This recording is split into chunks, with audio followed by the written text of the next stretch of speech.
டீமை கட்டமைப்பதன் மூலமாக வந்து நடக்கக்கூடிய அத்தனை காரியங்களையும் சிறப்பா செயல்படலாம். ஐயா நாகூர்கனி சொல்கின்ற பொழுது வந்து அந்த உள்ஒதுக்கீடு வரப்பட்ட வந்து நான் தான் தலைவர்கிட்ட சொல்லி அதை எடுத்து அப்புறம் வந்து அவரு நம்மளுடைய ஐஏஎஸ் ஆஃபீஸர் வந்து என் விவரங்களை எல்லாம் எங்களுக்கு சொல்லிதான் அதை அடுத்த கட்டமா போகும்போது பிரச்சனை புதுசா இருந்துச்சு. இருந்தாலும் என்ன செஞ்சாலும் சட்டமன்றத்துக்கு உள்ளே வருகின்ற பொழுது என்ன செஞ்சாருன்னா கர்நாடக தேர்தலுக்கு வந்து அந்த இதெல்லாம் நடைமுறைப்படுத்த முடியாது அப்படின்னு சொன்னார். உங்களுக்கு எல்லாத்துக்கும் தெரியும்.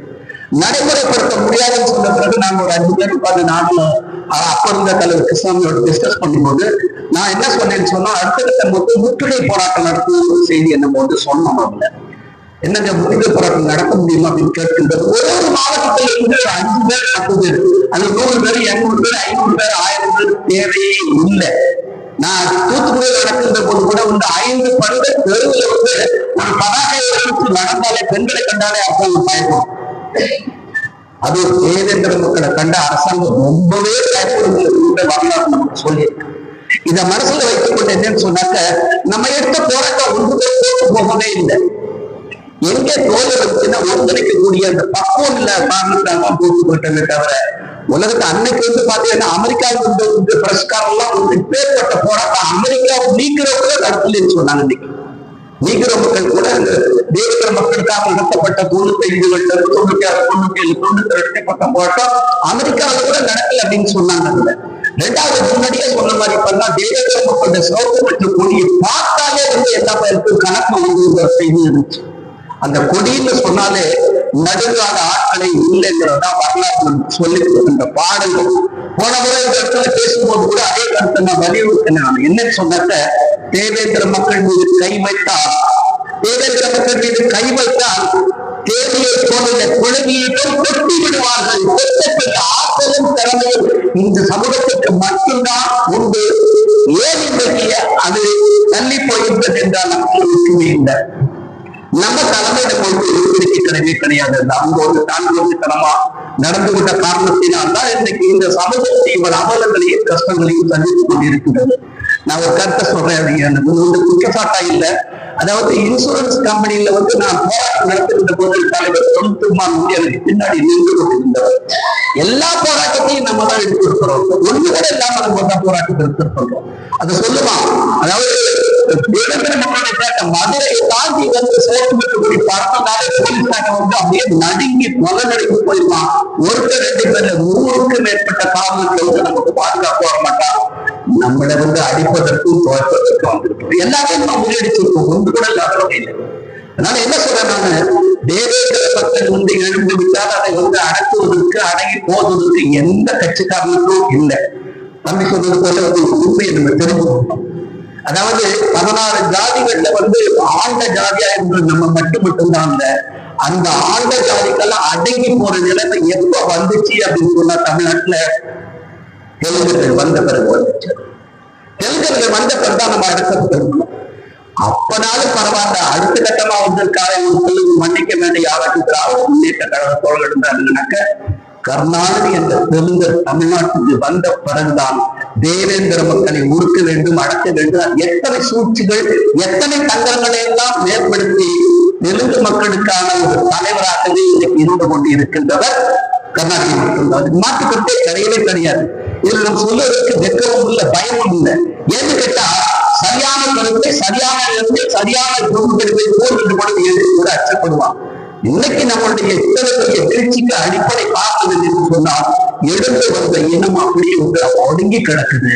இன்னைக்கு வந்து நமக்கு வந்து நம்மளை பார்த்து பயப்படுறது நம்மளை பற்றி காலமான புக்கள் கிடையாது. அவன் என்ன நினைக்கிறான்னு சொன்னாக்க ஓட்டுக்கு ஆட்சிக்கு கொடுத்து ஓட்டு போட்ட ஜாதியா நம்ம நினைக்கிறான். ஓட்டான்னு நினைக்கிறான். ஒரு காலத்துல 10 இடத்துல நம்ம தான் வாங்கணும். நமக்கு பிறகுதான் மற்றவங்க வாங்கினாங்க. கர்நாடகத்துல போராடுகின்ற பொழுது கிருஷ்ணசாமி வந்து அந்த பேச்சுவார்த்தை வெளியே எடுத்துக்கிட்டே வந்து 10 குழுக்கள் வேற வெளியே போயிடலாம்னு சொல்லிட்டு 10 வாங்கின பிறகுதான் வந்து தமிழ்நாட்டுல மற்ற எல்லா ஜாதிக்காரர்களுக்கும் தலைமை தாங்கிய வந்து தேவேந்திர சமுதாயம் தான். அவங்க வன்னியர் நமக்கு முன்னே வந்துட்டாங்க. வன்னியர் மன்னர்களும் வன்னியர்களும் நமக்கு வந்துட்டாங்க. கவுண்டர்களுக்கு எல்லா அமைப்புகளுக்கும் நம்மதான் தலைமை தாக்கி நம்மதான் வழிகாட்டி நம்மதான் வந்து எல்லா நிலையை எதிர்பார்த்திருக்கோம். இன்னைக்கு சின்ன குறை இருக்குது. அந்த சின்ன குறையை வந்து இன்னைக்கு நிச்சயமா நம்மளால நடத்த முடியும், வெற்றி அடைய முடியும். எப்ப முடியும் அப்படின்னு சொன்னாக்க 5 வரல தனியா ஒருவர் முடிவு 5 விரலும் சேர்கின்ற பொழுது அந்த ஒற்றுமை வருகின்ற பொழுது மட்டும்தான் முடியும். இங்க கெட்ட பாத்தீங்கன்னா நான் யாரெல்லாம் தம்பி அவர் தாடி பாஸ்கருக்கு எல்லாத்தையும் யாரெல்லாம் பொறுப்பு தலைவராக இருக்கிறாங்க அந்த தலைமையெல்லாம் ஒன்றுபட்டு அவங்களே இளைஞர்களே தலைமை தாங்கக்கூடிய வகையில நம்ம அவங்களுக்கு வரட்டும். ஜப்பான் மாதிரி முதியவர்கள் வழிகாட்டு இளைஞர்கள் போர்க்குணத்தோடு வெளியே வரட்டும். அந்த நிலைமை வந்தால் அடுத்த கட்டமா நடத்த முடியும். இப்ப சட்ட ரீதியாக சிக்கல்களை தீர்ப்பதற்கு ஐயா சொன்ன அந்த ஆலோசனை எடுத்துக்கலாம். அதே போல நம்முடைய நானும் ஒரு அலுவலக அமைப்புல அவங்களுடைய எல்லாத்தையும் ஒருங்கிணைச்சுக்கணும். அவங்களுக்கு ஒரு அமைப்பு இங்க இதுக்கு யாரெல்லாம் தலைமை தாங்கக்கூடிய பண்பு இருக்கோ அவங்க தலைமை ஏற்றுக்கிட்டு அவங்க சொல்லிகளை வேதமாக எடுத்துக்கிட்டா வெற்றிப்பட முடியும். நான் பெரியவன், நீ பெரியவன், நான் சிந்தனை வரவே கூடாது. நீங்க தலைமை தாங்க நாங்க நிக்கிறோம், உங்களுக்கு நாங்க வழிகாட்டியா இருக்கோம், உங்களுக்கு தோழமையா இருக்கோம், நீங்க சொல்ற வழியா நடக்கணும் அப்படிங்கிறது ஒரு இணக்கமான சூழ்நிலையை உருவாக்கணும். ஒரு அமைப்பை கட்டணும். அமைப்பில் எதுவுமே செயல்பட முடியாது. அமைப்பை கட்டுவோம். இன்றிலிருந்து இந்த அமைப்பு இவருக்கு குற்றவாளி, அவருக்கு குற்றவாளி, இவர் வேண்டாம் அவர் வேண்டாம் சொல்றத அவங்க செய்த தியாகத்தையும் போற்றுவோம். எதிர்காலத்தில் நாமும் சிறந்த வகையில செயல்படுகின்ற பொழுது நம்ம எல்லாரும் ஒருங்கிணைக்கக்கூடிய சாத்தியக்கூறுகள் இருக்கிறது என்று சொல்ல முடியாது. அந்த நிலையில மீண்டும் பாண்டியன் வரலாறு போனது இந்த கூட்டம் மீண்டும் எழுதுகிற ஒரு பெரிய அமைப்பா இருக்கட்டும். அந்த அமைப்பு சின்னதாக இன்னைக்கு இருக்கலாம். அதாவது நீங்க முடிவு பண்ணிக்கணும். சட்டமன்ற தன்னைக்கு 50 பேருக்கு 50,000 பேருக்கு தேவையில்லை. 10 பேர் பதாகையை தூக்கி விட்டு சோதனை வைக்கக்கூடிய வச்சுட்டு நின்னாலே உங்களை கண்டு பயன்படுவோம். எனக்கு நல்லா தெரியும். கூட்டங்கள் நடத்தி இருக்கிறேன். 10 பேர் இருந்தாலே போதும். ஆனா 10 பேர் எப்படி இருக்கணும்? அன்றைக்கே அந்த துப்பாக்கியை சுட்டு சாக வேண்டிய சூழ்நிலை வந்தாலும் அது ஒரு வரலாற்று பதிவா இருக்கணும். வேற வாய்ப்பு என்ன? வயிற்றால போச்சு, வாயால போச்சு, ஹார்ட் அட்டாக்ல செத்து போயிட்டோம்னா வரலாறு இருக்காது நமக்கு. என்னைக்கு கணக்குல சாவதற்கு தயாராக புலிகளை போல இருக்கிறோமோ அன்னைக்கு மட்டும்தான் அதனால வெற்றி அடைய முடியும். இன்னைக்கு பாத்தீங்கன்னா உலகமே அச்சப்படுத்த விடுதலை புலிகளை ஏன் பயன்தான் முக்கிய கருத்துல போட்டு இருக்கின்றான். குமரப்பாவும் இன்னொரு தோழர் 10-12 பேரை இந்திய அரசு அரசு மேலக பிரபாகர் தலைவர்கள் நீங்க 10 பேர் குப்பையை கடிச்சிட்டு செத்தாங்க. அதுதான் வரலாற்றுல மிகப்பெரிய பதிவா இருந்துச்சு. தேவேந்திர சமூகத்தை தாண்டி போராட்டத்துல போராடக்கூடிய யாருமே உலகத்துல கிடையாது.